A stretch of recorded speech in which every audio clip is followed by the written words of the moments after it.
Good evening, everyone. I'd like to hear someone say hello for us to get this started.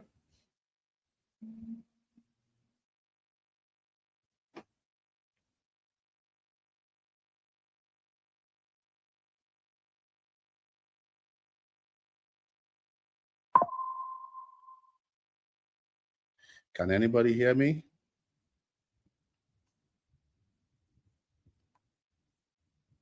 Yes, we can. Awesome. Thank you. It is 8 o'clock and we start right on the dot. Welcome everyone to the Lagos Business School Spaces tonight. I'm absolutely thrilled to kick off a conversation that I know is top of mind for so many of you on the topic, scaling a tech-enabled business, a path to profit.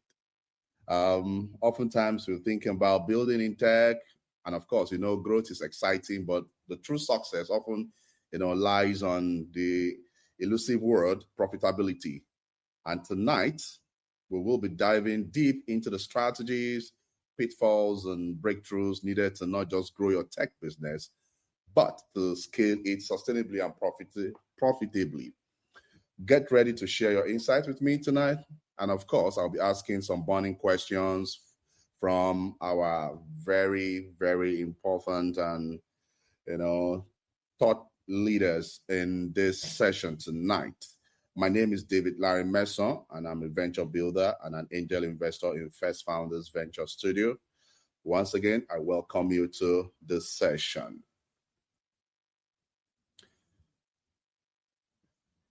One of the reasons why scaling a tech-enabled business, is taking place today is simply because it's serving as a prelude to a program that the Lagos Business School will be hosting sometime soon, and it's titled the Managing the Tech Startup Business, which sort of dives deeply into the tech ecosystem in Africa and how it is growing fast, and why venture capital funding has sort of slowed down and investors are sort of returning to capital market and have moved strong, to positive yields from the negative yields of the past, which of course, is a major requirement, when it comes to, the venture funding space. And of course, in the past, the seamless availability of investor capital could cover for the inefficient running of tech startup. And then there are certain expectations that we have as tech entrepreneurs, when it comes to running or managing a tech startup. We want to be able to have a clear path to profit, and this course definitely will be able to provide more information, to how you can manage your tech startup, lead it to profitability, learning from, top speakers, instructors, both from the Lagos Business School and outside of the Lagos Business School. I'll be diving deep more into that as we progress with these spaces, today. But very quickly, I would like to welcome our speakers to these spaces, and I would just like to quickly hear from them before I, rate their profiles to you. So, hello, Oswald, I can see you. How are you doing today? I'm good, not bad at all. Thanks for having me. Awesome. And hello, Mr. Olu. How are you doing today? Good evening, Larry. Good evening, everyone. It's good to be here. Awesome. Thank you very much for joining the spaces. Do we have Mobolaji Ajayi on the call? Hi, everyone. Hi, David. Fantastic. I'm good.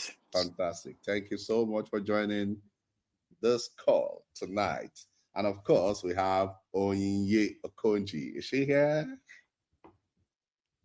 Yes, I am. Good evening, everyone. Thank you, David. Thanks for having me. Awesome. Thank you very much for joining the spaces. So we have our 4 brilliant speakers in the house tonight. And of course, I can just imagine, what, insight we are going to be taking away from this session tonight. But very quickly, I'd like to, just introduce them briefly. And of course, they have 1 minute to as well just say a little bit about themselves, and then we dive deeply into the questions for tonight. So I'll start with Onyinye Okonji. Onyinye Okonji is a transformational leader and two-time founder driving growth in fintech and hospitality. As a co-founder of Sycamore and CEO of Bedrock Residences, she led 61x and 13x growth respectively for these businesses. She's also a social impact advocate through Hand of Love and an active member of top professional networks. Once again, I want you to give, through your emojis, can you give a round of applause to Onyinye Okonji on the call? Welcome, Onyinye, to this session. Thank you very much, David. Thank you. I'll move very quickly to Mobolaji Ajayi. She's revolutionizing healthcare access in Nigeria as founder, CEO of Pure Life Pharmacy and Pure Life Health. Driven by personal tragedy, she built a digital health tech model serving over 500,000 clients. With degrees in pharmacy, public health, and an MBA, she leads boldly, blending innovation, empathy, and systems thinking. Awesome. Welcome, Mobolaji. Can we just give a round of applause to our emojis? Let's encourage our speakers tonight. Thanks, David. Thanks, everyone. You are welcome. You're welcome. Emojis for them. We need to encourage them. Emojis. Let's encourage them. We really will be hearing a lot from them tonight, and it just makes sense that we begin to prep them up. Oh, yeah. Thank you very much. Thank you. I'll move very quickly to Oswald Guobadia. He's a seasoned policy advisor and managing partner of DigitA, leading digital transformation across Africa. With nearly 30 years of experience, he has driven multi-million-dollar infrastructure projects, influenced key policy frameworks, and fostered continental collaboration. A renowned thought leader, he champions Africa's rise in the global digital economy. Welcome, Oswald, to this Twitter session. A round of applause, please. Emojis for Oswald. Thank you very much. You're welcome. And I'll move to Olu Akanmu. Olu Akanmu is a seasoned tech and business leader with vast experience across fintech, telecom, banking, and healthcare. Former co-CEO of OPE and executive at Airtel, FCMB, and MTN. He now mentors future leaders at Lagos Business School. He champions inclusive innovation through public-private collaboration and advisory services. A round of applause through your emojis for Olu Akanmu. Thank you. You're welcome. So, we all know the topic is scaling tech-enabled business, path to profit. And there's a lot of question that sort of pops up when we talk about tech-enabled business. We see the rise of startups shutting down. A couple of startups are sort of stuck, in that imbroglio of how do we scale? How do we move from revenue to profit? And how do we stabilize, our systems towards ensuring that we scale profitably as a business? But then there's a context to this, which I want to ask our speakers, questions on. I can see Shegun's hand up. You want to ask a question? Shegun Thomas. Okay. All right. So there's a context to this, and I will want to begin by asking, Oswald, our first question. So how do you define scaling in Nigeria's tech ecosystem? How do I define scaling? Yes. How do you define scaling a tech startup in Nigeria's tech ecosystem? What context would you give to that?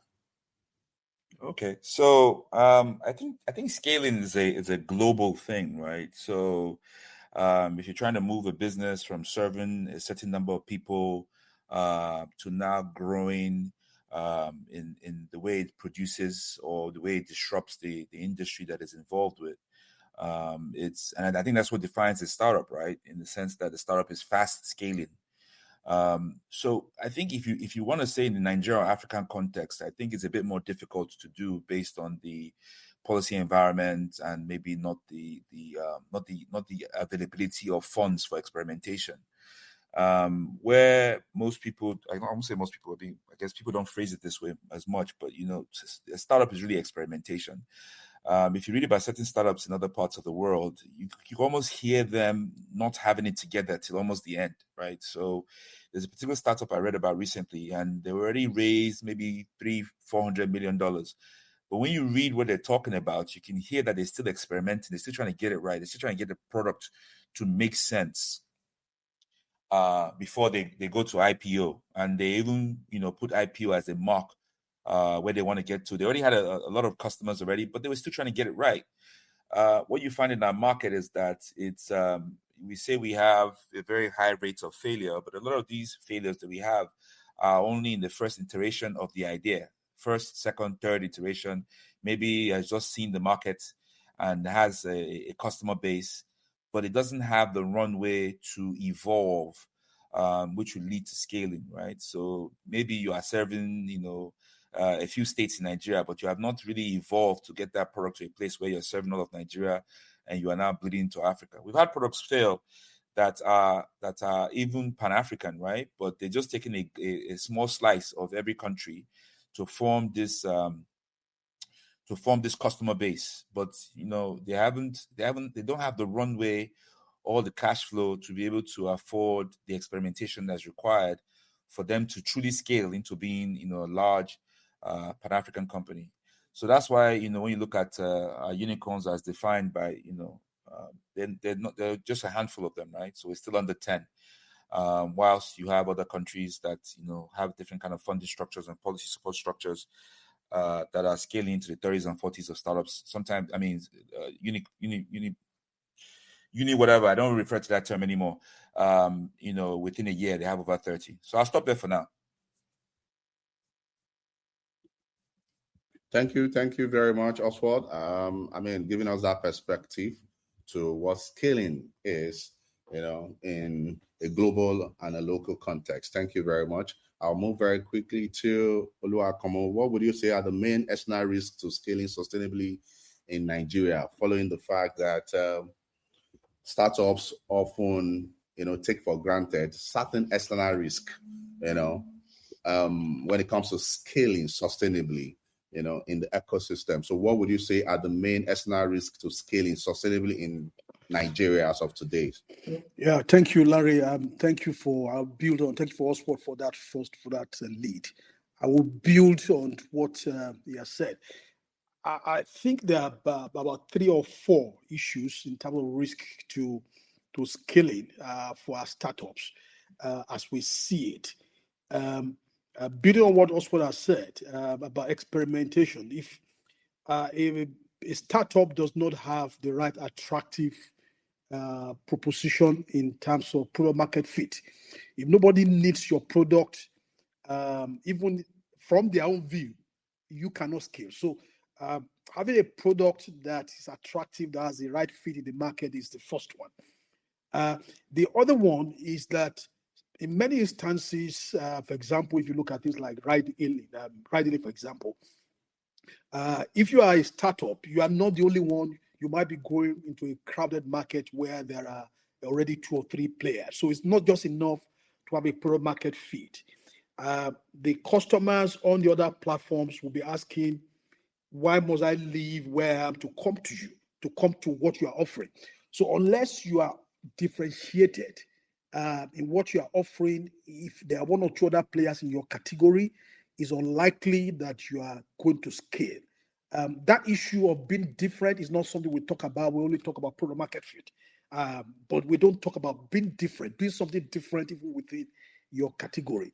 The third one that we see is about, even if you are the first person in the category, first business in the category in terms of a new market, you have to compete with the existing behavior of people that you want to convert.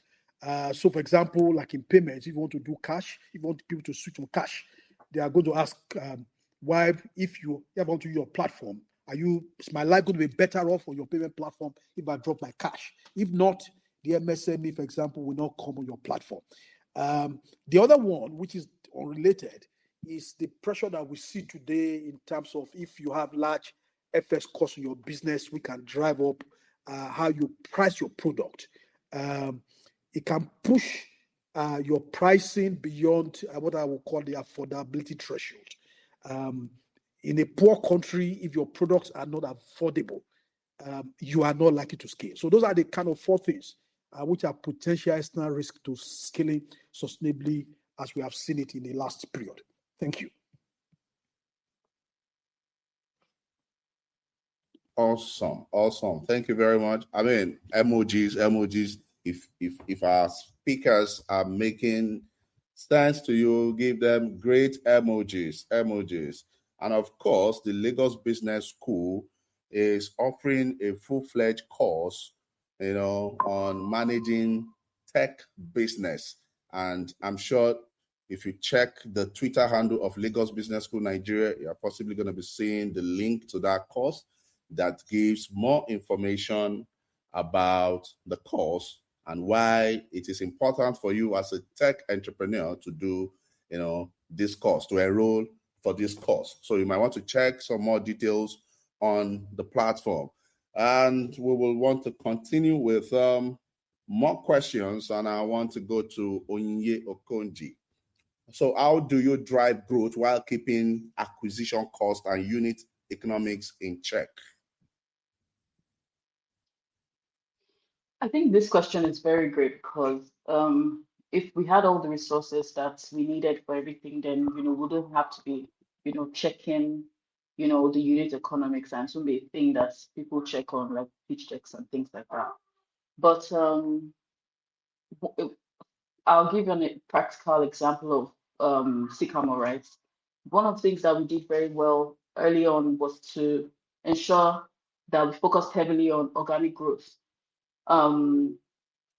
Because we wanted to be able to see how far that would take us and be able to ensure that the product was something that had a good market fit and was a solid solution to problems that was faced in terms of lending and stuff like that.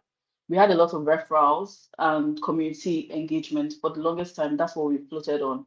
And so if you want to gain speed under your wings, you want to be able to put some monies into marketing. And so after a while, that's what we did to ensure that we can go further.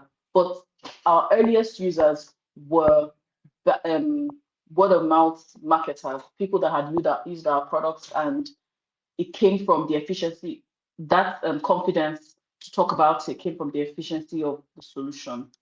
Another way we have kept, acquisition costs low and in check is the growing of our own home tech solutions. So one of the things that we saw in the market was, yes, the white label solutions for back end work for us, but we realized that you'll be paying us unnecessary software licensing costs if you are buying or if you were renting, as case may be, versus if you build your own. And we looked at both ends and decided that over the long haul, it'd be better and more efficient for us to build. And so that's what we did. It allowed automation, it allowed flexibility, from loan processing to customer feedback, keeping our overheads in general very low. Thank you. Awesome. Thanks a lot for that. And I'm going to come back to you again, Okonji, on some things that you mentioned, but I'd like to quickly move to Mobolaji. I've been seeing Pure Life Pharmacy. I mean, the first time I saw Pure Life Pharmacy was in Yaba, somewhere in Onitsha or so, and I've seen how the business has sort of grown, So what would you say? What role would you say tech has played in expanding your operations without losing control of the margin itself? Yeah, hi everyone again, and thanks, David. Just a brief context on what we do. Pure Life Health is a group of companies, and in summary, we're like I'll call it like a primary healthcare company that's at scale. We're using insurance as an add-on to subsidize healthcare for the marginalized African. And our major products would be our pharmacies and, our outpatient clinic and our technology as a leverage. About the question, I do say this to my friends. I say that in this new age, like I firmly believe that, fully traditional businesses in their purest form, are becoming very rare. And this because I think it's almost impossible to do business in this year, 2025, without having some form of technology. And we see people now embracing simple apps like WhatsApp, local vendors embracing logistic partners like Glovo, for service delivery and using like very different forms of simple tech engineered service to scale their business. It's also very easy for technology to be a cash burner and not generating revenue. I've suffered this error, in the very early years of my business. Um, but in our case, as of today, I'll say that technology is like the backbone of our operations. We've been able to develop, I call it a phygital model. That's a physical and digital model, or we can call it like a brick and mortar model that combines the best of both worlds.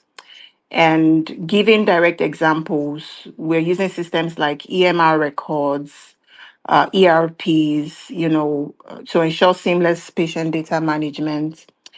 We've also been able to leverage technology to manage our supply chain efficiency, where we see this value in real time, right? Because it's a tool that's sort of reduced our turnaround time from a whooping 3 days. That's 3 days times 24 hours to just under 3 hours of our service delivery. So I think really that technology is a very crucial enabler of growth for companies, for my own company as well, as opposed to people thinking that it makes them lose margins. It's made our own costs more predictable and our operations more scalable. So I think technology is it can serve you if you understand how to use it. Awesome. Thanks a lot. And I like to, just a quick follow up on that. You mentioned that technology, has been a cash burner and that you've had that experience yourself. And I'm sure that that experience in itself is not something that is strange to a lot of tech founders, as of today. So how are you able to, navigate that challenge, and are you able were you able to sort of maintain capital efficiency with managing technology as of today? Okay, I think at the beginning it was more of like a FOMO, right? Everyone was shouting tech, tech, tech. That was some 4 years ago, and we were like, okay, you know what? We've got to jump on this. How can we be on this moving train? The bandwagon and all. And one very bad, an error that cost us a lot of money was there was no architecture to like the technology that we were going to be building. Let's look at products as you building a skyscraper, right? You definitely would need a floor plan. You need an architect to come put structures together. You speak about it, and you're 100% sure that's exactly what you want before building. But we went all head on, using some junior teams, and in fact, I think we had to change teams twice. At the point after we had burnt cash for a while, my management team and I had to, put things on pause for a while, sit back, look at, where we had made these errors. And this time we did ensure that we had a full-on architecture of, what we're building. We also realized that as much as you need a tech, like, or a software engineer on your team, a product manager is as important, right?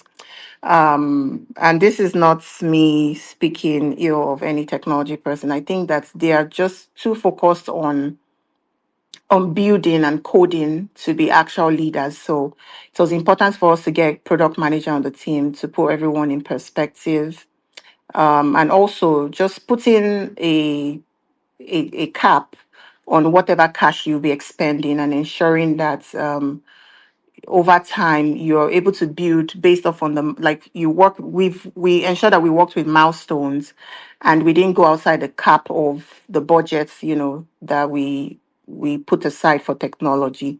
We're still learning, to be honest. Technology is one aspect, I think, for non-tech founders like me. It's been a journey, and we're still learning, but I think we're better now.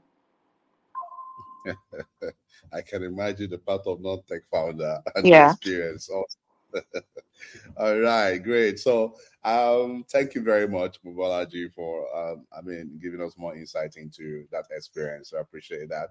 Emojis, if you are picking from these emojis, I'd like to move very quickly to Oswald. Oswald, I followed your work, and you are really big on policy, in Nigeria, and how this policy in itself has sort of shaped, the ecosystem.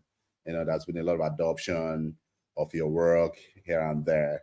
And we can't tell the story of Nigerian's tech ecosystem, without mentioning your name, particularly when it comes to, policy. So I'm going to ask you, so what systemic constraints, are most, limit profitable tech scaling? I mean, it could come from the perspective of infrastructure, regulation, policy in itself.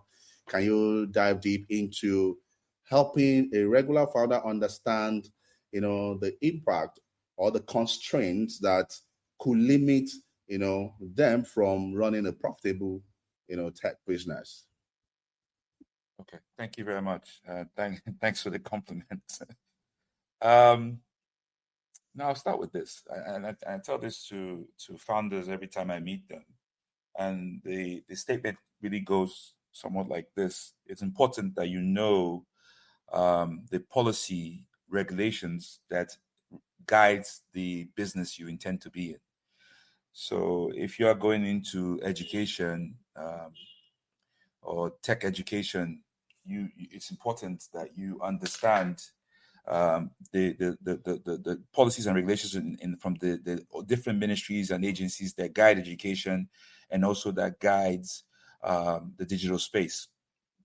What I find a lot of times from founders is that, you have this great idea and you start to develop the idea and you go ahead and execute the idea.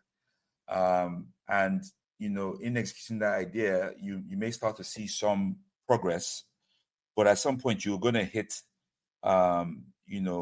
policy or regulations that would affect your business. Or even more interesting, I think my big bro Olu has heard me say this before.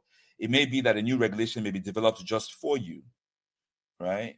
Because your business is so far out of line from, what the regulator was expecting, because you haven't studied the regulations and you haven't studied the policy.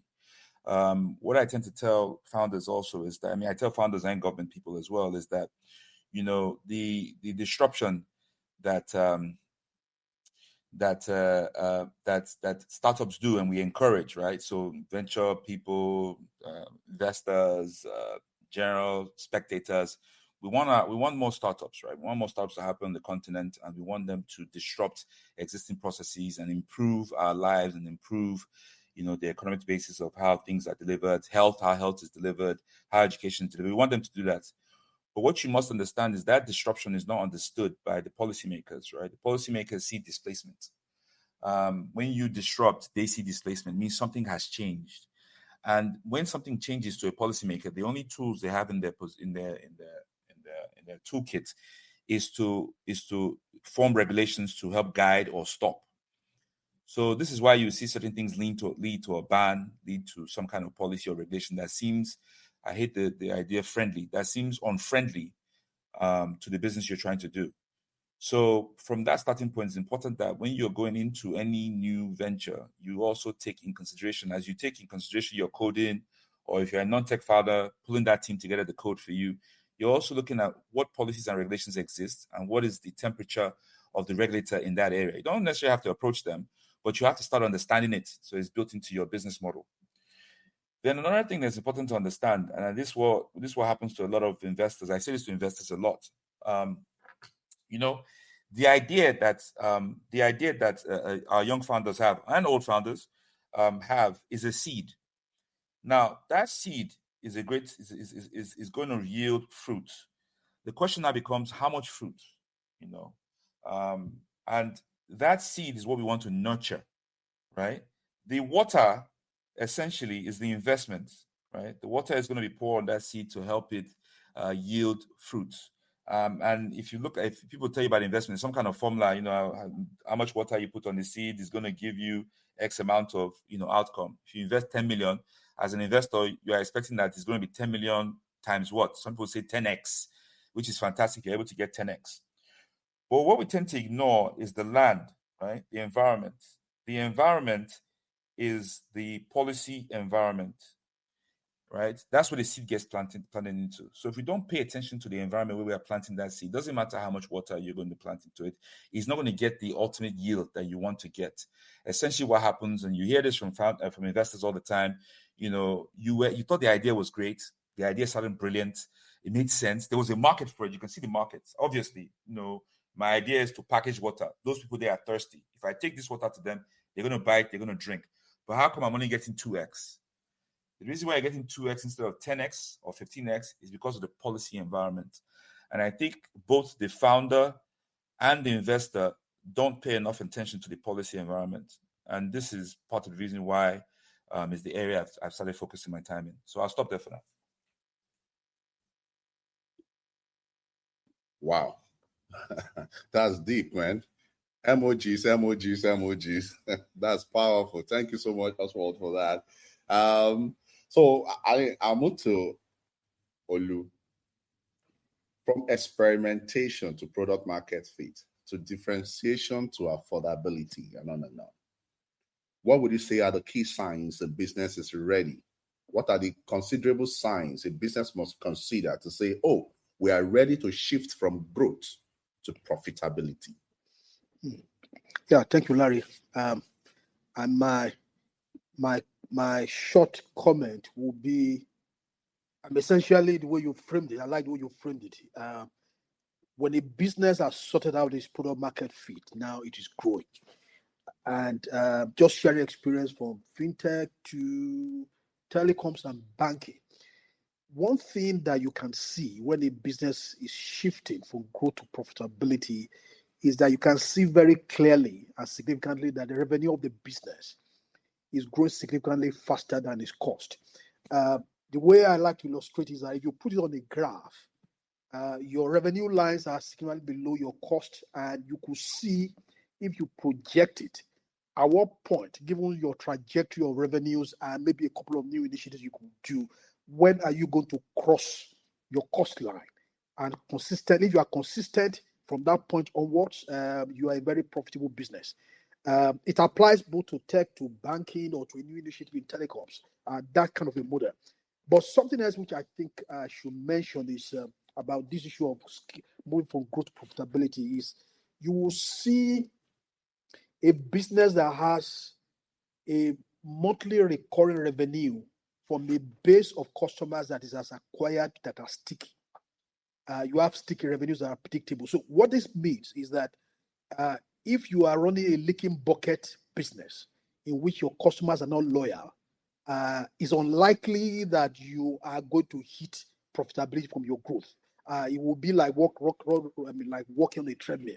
So monthly recurring revenue, how many customers, what is the size of the monthly recurring revenue related to your cost, and what's the base of that monthly recurring revenue? Old customers should be growing more revenue for your business. They should be using more product and services. When you have that and that base is growing, ready to your cost, which should be fairly not be held down. I like the way Mobolaji and Onyinye put it. Manage your cost down. If you do that very well, you will be clearly on the path to profitability. Let me keep the intervention short at this point. Thank you. Awesome. Emojis. Listeners, if you are here, emojis. That is the only way I can know that you are encouraging our speakers and I am encouraging myself. Emojis. Thank you very much, Mr. Olu, for that very, very apt, insight shared. I'll move to Onyinye also. Onyinye, I know Sycamore. I know Sycamore for real. So I recently you secured SEC approval and reported 115% year-on-year growth, right? Yes, sir. How did you balance aggressive growth targets with regulatory compliance and operational controls during that debt financing round? I'm sure you know what I'm talking about. So how are you able to create that balance in itself, vis-a-vis regulatory compliance and your growth targets? Okay, so thank you very much for noticing us and for complimenting us. I think that this wasn't done, of course, it was done over time, right? What people see is this announcement that we've gotten our SEC license and, it's great, it's headlining and all of that. But what you don't see is the 2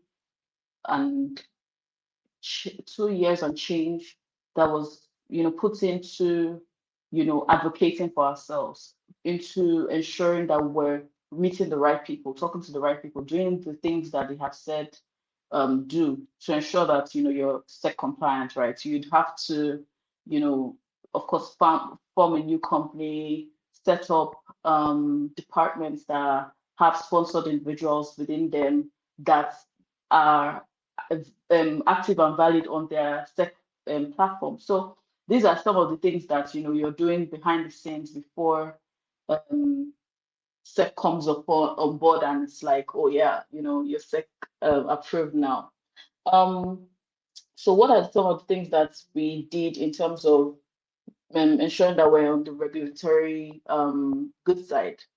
Again, some of these things we've mentioned, but ensuring that we also had the support we needed from like a legal team that does this as their day-to-day work, right? Because if you don't have the capacity in-house, then there's no point, delving into it alone.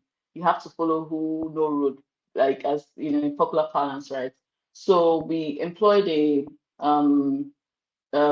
team of a lawyer and legal team that this is the work that they do on a regular basis, right? Getting people to get their compliance in check.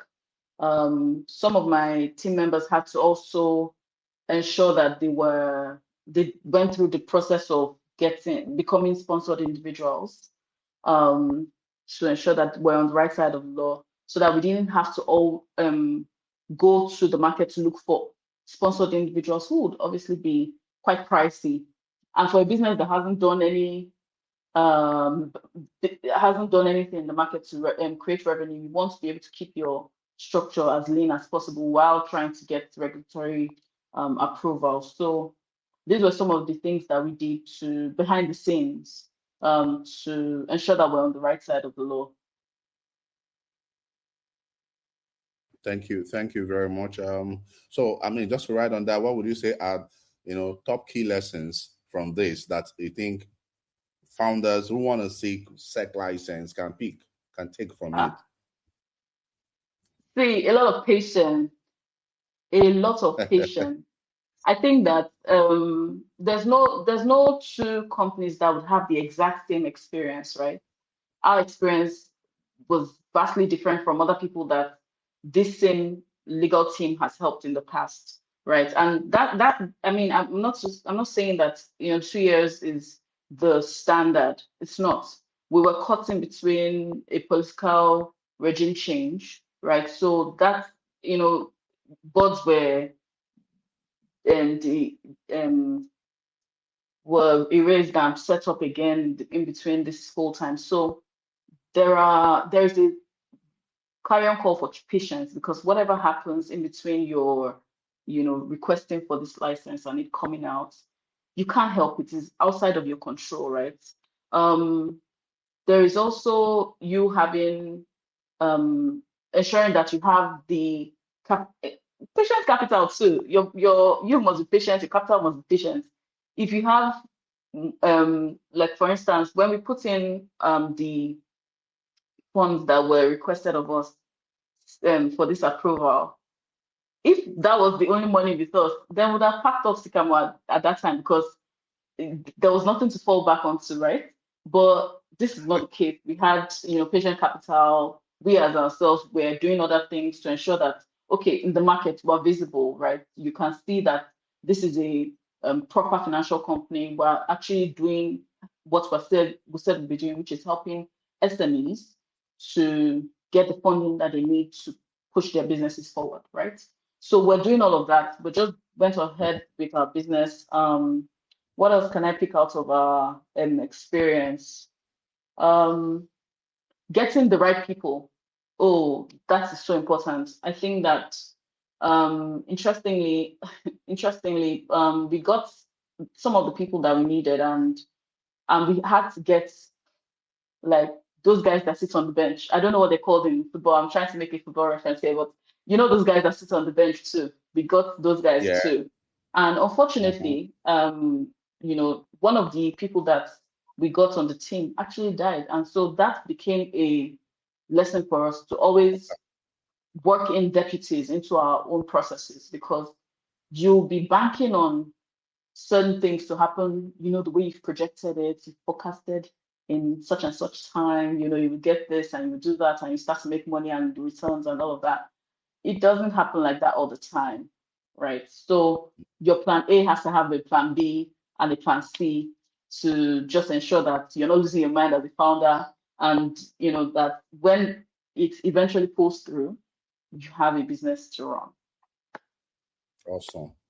So from having to get a team, which you comprise of the lawyers, the SEC guys, and all of that to run this, to being very patient, to having patient capital, and of course having a deputy are key lessons that or factors that one must hold when it comes to this. And of course, we understand that this is not unique to all startups, and as such, it might be different. But of course, thank you for those lessons, shared. I'm sure that it will be valuable to somebody in the audience.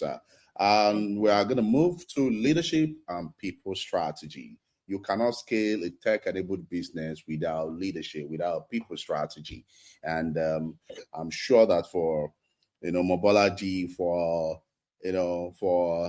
Onyinye, and for all the speakers, I'm sure at every point you will have to factor people into running your business and all of that. So I would like to go to Mobolaji. How were you able to attract and retain tech talent in the traditional sector? And also, very quickly, you can add to Pure Life grew, care hubs across Africa. So what unique incentive or cultural practices have you introduced to marry healthcare expertise with agile digital skill sets? I'd like to take that in along. Okay, thanks, David. I'll say that, it's the magic question, and the secrets that I always say is, just make the mission meaningful and the impact visible. And so I like to push back on that traditional sector quote in its sense. I'd mentioned earlier that really, let's face it, traditional businesses in that, in its context where it's like regularly described is in the sense that it's been completely non-tech, are almost, or like they're all almost extinct. And so speaking about my business that's in its context is described as a traditional business, I had mentioned that we're heavily reliant on a lot of like EMR records, enterprise resource planning, website, So like technology in summary is like it's a nice to have. It's no longer a nice to have, it's a must have, in this age and time. But yeah, the secret is just making that mission visible, and making the impact meaningful for the team, because any tech person, would want to solve real problems, right? Not just build another flashy app. And that's really what I do. And that's what my team also communicates at Pure Life. We show the tech team, exactly how their work translates to the lives impacted, how this fancy code you're building is helping someone, deliver their hypertension meds in a very remote area in Abeokuta, or, how a digital tracker reminds a patient take their HIV prep meds, saving lives, So it gives them that sense of purpose. And I think autonomy is also one thing. We try as much as possible. I would say I try as much as possible, to be honest, because I think naturally I'm a micromanager. But yeah, we try as much as possible to ensure that there's no micromanagement, just accountability and feedback. Plus, we've built a team culture. I think team culture is very critical, that blends the structure of that health with innovation and tech. And I would always say that it's not perfect, but we keep evolving. Awesome. Team culture. I mean, that is one thing that misses a lot from startups that are scaling, because they get so immersed in that growth process that they forget that the people also matter, and which is why team strategy sort of plays an important role. But I like Mr. Olu to quickly touch on team culture, and at the same time, but try a bit on how should performance and incentives evolve as companies scale. Very, very interesting, very key question. I think one of the most important transitions for all of us as we scale is to move from, when you look at, how we have evolved, all of us, if you are in payments, the headline thing that you talk about, gross transaction value, those in e-commerce will talk about GMV. And in many instances at the beginning, that's all that we celebrate. We are processing something $1 billion transaction on our platform. Sometimes without being result clear on how does it translate to money, to revenue for the business. Those GMV and GTV metrics are very good PR stuff. And I think one of the most important things a business should have, especially skills, is a good CFO who work with the business to focus everyone on, okay, so these GMVs and GTVs, are we making money? One of the things I will also recommend is, put it simply, everyone, if you run a business as your business model, you also need to know what's your revenue model. How do you make money? And the performance incentive of the business needs to shift to how you make money. So, for example, like I was mentioning, if monthly recurring revenue, for example, is very key for you among a base of customers to predict a stick revenue on an annual or a monthly basis, it means you need to realign your performance incentive from just how much transactions will have been moved to things like monthly recurring revenue per different levels of different officers of your business. So I don't want to complicate things with a lot of the jargons that we talk about, but probably should mention it. A good business that is scaling must have metrics for its people around how his customers have been engaged. I speak a lot about B2C because that's what I've done most. So, how many customers are coming to do business with you on a monthly or a daily basis? Are you tracking it? Who's responsible?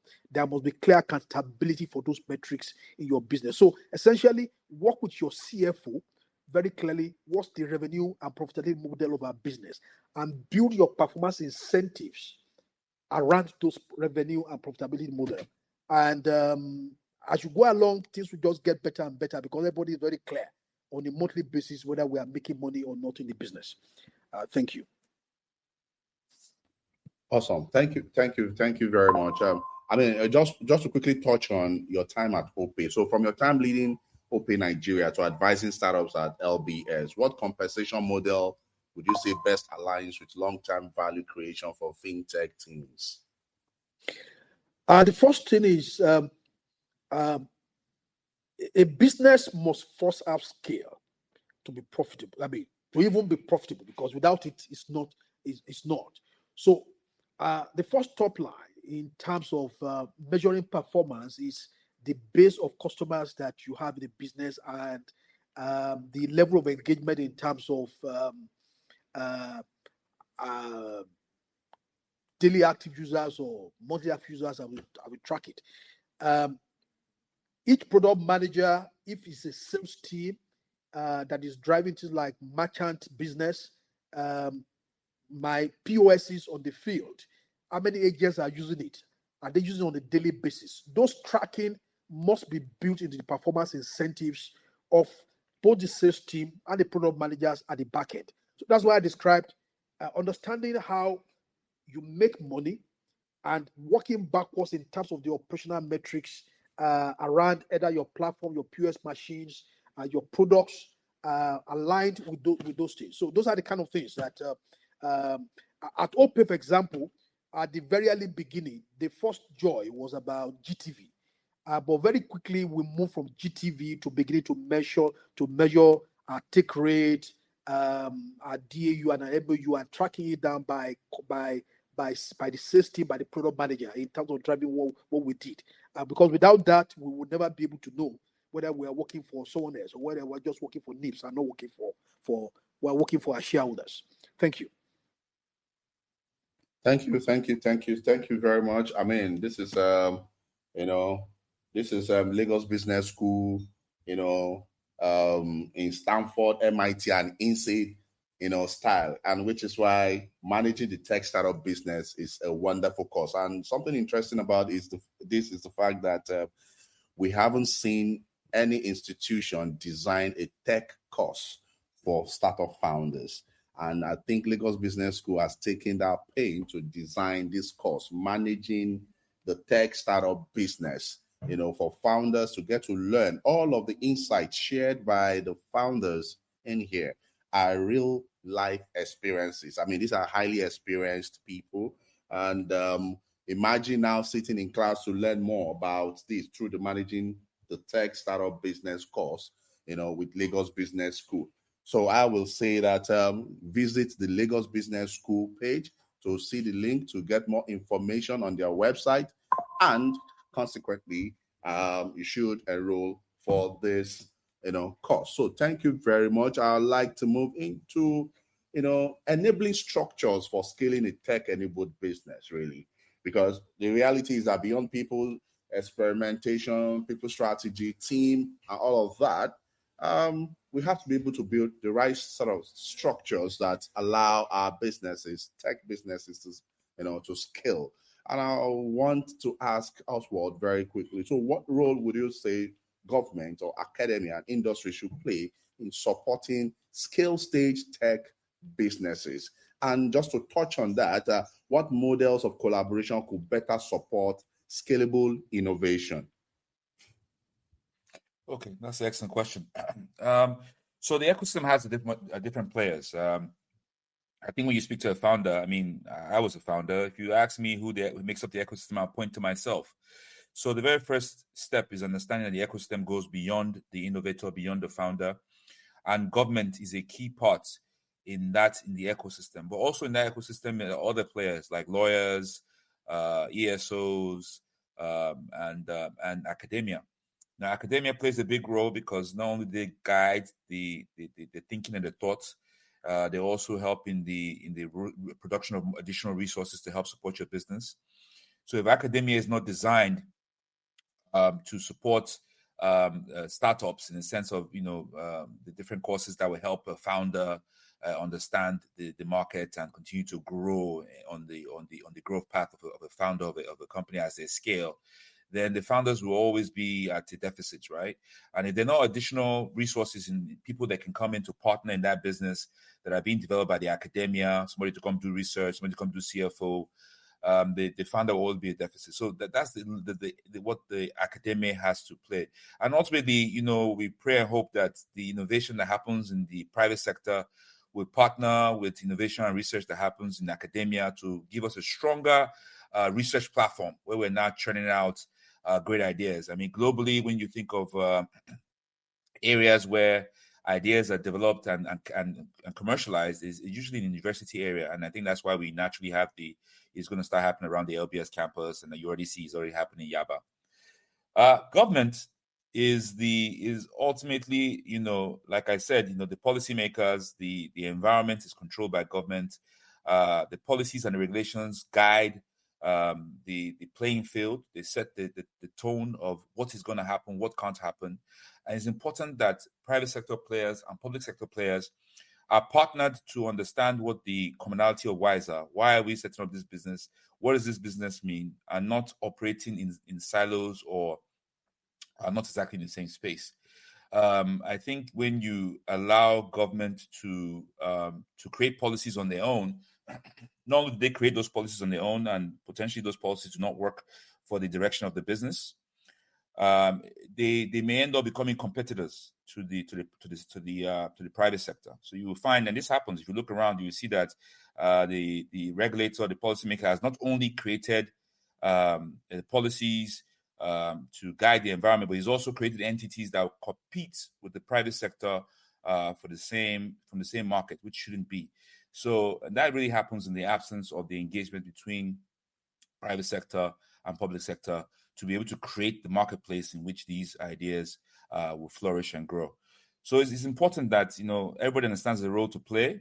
Developing policy is not a government-only activity. It's an activity that must happen within collaboration between private sector and public sector. As I stated earlier on, what the private sector may see as disruption, the public sector may see as displacement. So the only thing that prevents that from taking root is collaboration and coordination between the private sector and the public sector. And what you will find is that when you lack coordination within the public sector, it's always going to look like government has no plan, and that's where you get that feeling like SEC has announced one thing, CBN has announced another. That's a lack of coordination within government, and a lack of coordination within the private sector also creates a destruction in value. So it's important that all these parties understand their roles to play. If we want to be able to get the real outcomes of our ideas, the real outcomes and fruits of the seeds which we are all planting, we need to understand the foundation of it is a collaboration, understanding that we all have roles to play and we should allow everybody to play their roles and encourage participation of all. Thank you. Great. Awesome. Collaboration plays a very important role. I agree absolutely with you. Thank you very much for that insightful, thought shared. We have about 4 minutes left to the end of this session, and I would just like to go around the speakers and in this session just to ask, one more question, and it's the same question. So, if I'll start with Onyinye. So, what is one common mistake to avoid when scaling a tech business, and what will you do differently if scaling your company again? Okay. One common mistake is to confuse traction for product market fit. We've all been, founders are at that point where we're tempted to chase expansion after a good quarter or two, right? Real scale, demands retention, keeping your eyes on the numbers, internal systems to support the weight of the growth. Advocates growing gradually, because experience over time, it makes for more seasoned founders and seasoned products. So that one mistake would be confusing traction for product market fit. Thanks. Okay, and then you said, what would I do differently? Was that your second question? Yeah, exactly. I feel like I'd invest in building people and leadership pipelines much earlier. Invest in building our in-house tech platform much earlier. Invest in internal systems, just putting up those structures much earlier, because it's something that has to be done anyways. And the earlier the better, because that sort of builds resilience that has to be built in the scaling time season much earlier. So by the time you're getting into the time when you're scaling the business, all of these hurdles move, because you've built in deputies, you've built in systems that are just sturdy and can carry the weight of growth. Awesome. Thank you very much. So, Mobolaji, what do you think about one common mistake to avoid, and what would you do differently in scaling your company again? I think one of the biggest mistakes I've seen with tech businesses, I'll try to go pretty fast because of time, is confusing traction with product market fit. sometimes just because you've got like really early adopters doesn't mean you have, a product that would resonate with your target market. So, in summary, like early growth does not necessarily mean that you've validated retention or you validated revenue. And that's really true because I've seen a lot of companies, get caught in the excitement of this early traction, forgetting to focus on the metrics that truly matter, like customer retention, like revenue growth, like customer satisfaction. So for us internally, we've had to go back, redesign flows. That was how we came up with our omni-channel strategy to sustain the real demand. It's like you have, as a founder, you have to take a step back and really understand what your customers need and want, and then build a product that meets those demands, not vice versa. So the product market fit is not just about getting people to try your products, but getting people to stick with it. What I would do differently, I think I've learned that a resilient and aligned team is what separates companies that grow sustainably from those that really burn out, right? And when you're scaling fast, it's easy to really get caught up in the excitement, focusing solely on like your metrics. But I've realized that company culture and the team dynamics is just as important as these metrics that I have described. It's just as important as your product development, as your customer acquisition. So if I were to do it again, I'll prioritize building a very strong company culture from the get-go. And this for me means investing in talent development, creating opportunities for growth, and also just creating and enabling an environment that allows people speak up and hear feedback. So there's something about also having a diverse and inclusive team, right? A team that has not necessarily, different ways of thinking, but not also going out of the vision. Research has really shown that this kind of teams are more innovative and they make better decisions. So yeah, those are the things I would consider. Awesome. Thank you so much for that insightful, contribution. So permit me to take another 5 minutes of your time just to round this up. I know that we have our audience that want to ask questions. Segun, do we allow questions at this point?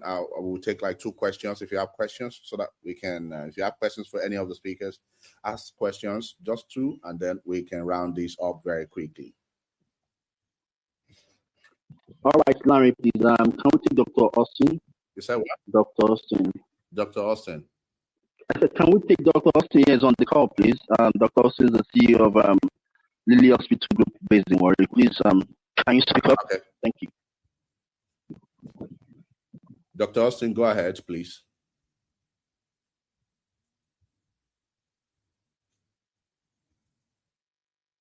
Hello, Dr. Austin. Are you there? Okay, Segun, can we take the next question? Dr. Austin will catch up with us along the line. Yes, please. Thank you. Do we have any more questions? Okay, it seems we don't have any more questions. I want to thank you so much, Mr. Olu Akanmu. Sorry, Larry. I could just emphasize that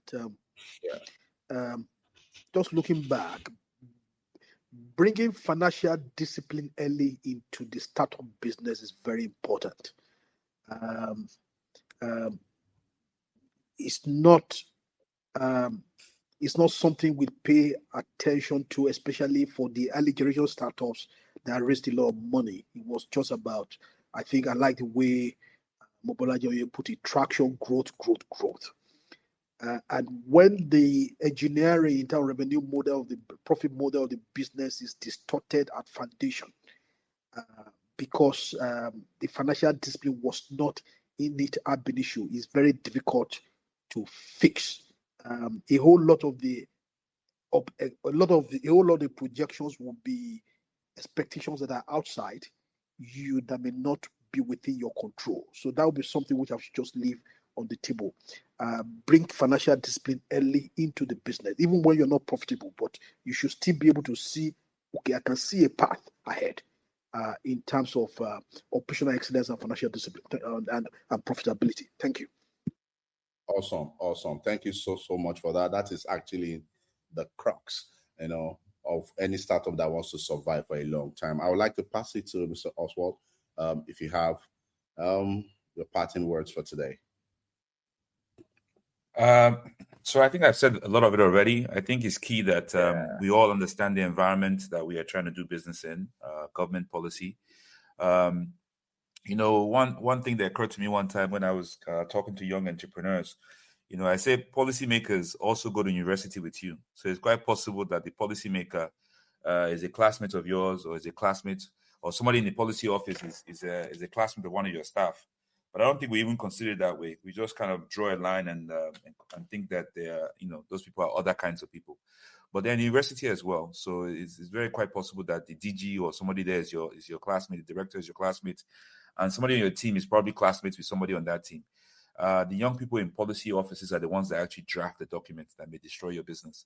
So it's important that you get to know them, get to know the people who are creating policies and regulations that determine the playing fields where you do business.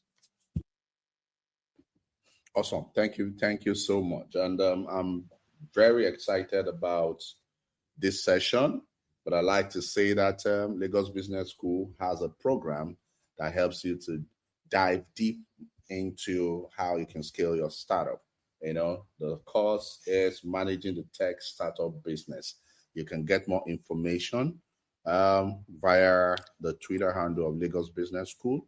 And sorry, Larry, moderator, the course is on August 26 to 28. It's like a mini crash MBA in 3 days, tailored for tech startup, August 26 to 28. Thank you. Awesome. Thank you very much. That being said, thank you very much for making this session, speakers, and to all listeners. Thank you so much. And thank you, Lagos Business School, for organizing this session. We shall bring this session to a close now. Have a great night. Thank you, David, and everyone. Good night. Thank you. Thank you, Mobolaji. Thank you to our listeners. Good night, everyone. Thank you, Lanre. Thank you, everyone. Good night.